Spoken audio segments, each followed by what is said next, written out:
Israel's withdrawal from Lebanon on May 24, 2000, in compliance with UN Resolution 425, marked Israel's desire for normalization with Lebanon and the hopes for a new Middle East.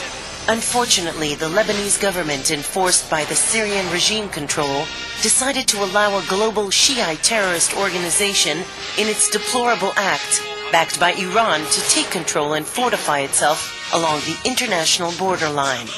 Ever since Hezbollah overtook control of South Lebanon, it turned the international borderline between Israel and Lebanon into a war zone, kidnapping and killing border patrols, attempting to draw Israel's response.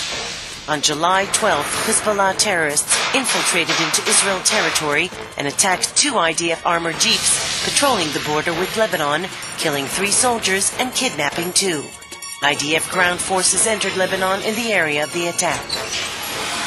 Simultaneously, Hezbollah initiated an onslaught of missile attacks throughout 1/3 of the length of Israel, of holy sites along the Sea of Galilee, and many more Jewish, Muslim, and Baha'i shrines, launching thousands of rockets, wounding and killing thousands of civilians. The Katyusha missiles land next to you, almost everywhere. It's like in the movies. The Katyusha flew over me. I thought it was a black dove. Suddenly I heard a shriek, and that was it. Whoever wants to stay alive should stay under shelter.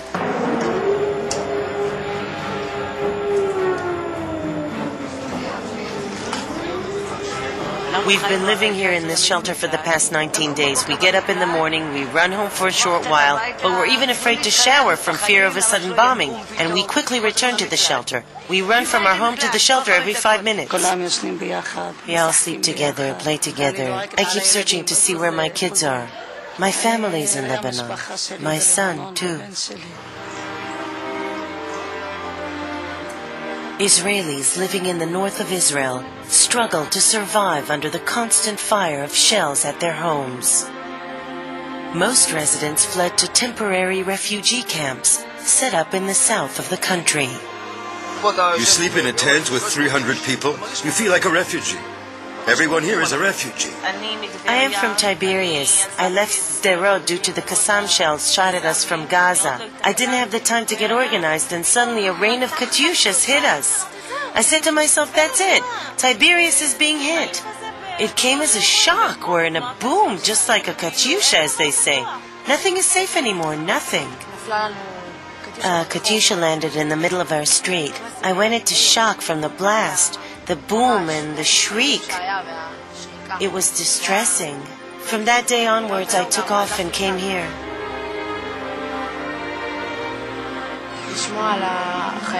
To hear of all the soldiers and the dead, to think of them fighting in Lebanon, it's really difficult.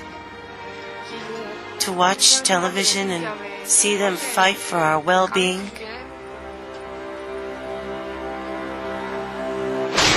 Haifa, Israel's 3rd largest city and a symbol to Arab-Israeli coexistence, was targeted for the first time, and citizens who never felt the threat of war suddenly found themselves under the line of fire, sharing the anxiety and fear of the missile attacks. I tuned the radio in order to listen to where the missiles landed. And then the missile hit me. What can I tell you? I was totally helpless. I never felt anything like that before. I was sure it was the end of the world, that I'd been there and come back. I always said it was 1 in a million chance for it to hit me. There are better chances winning the lottery, and then I was hit.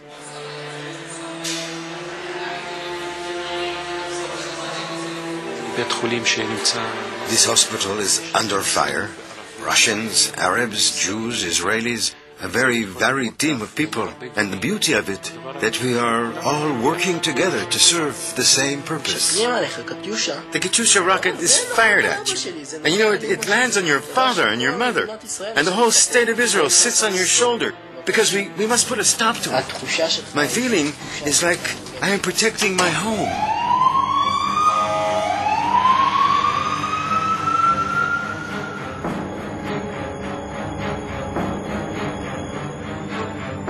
I arrived to this scene with 2 teams. This whole place was in flames. You can see the holes in the gas tanks made by the shrapnel. In the Upper Galilee, we have been bombed with over 100 Katyushas per day. The scenes are painful and shocking. People are confused, bleeding, panicking, anxiety wherever you go. No one can say it's not frightening.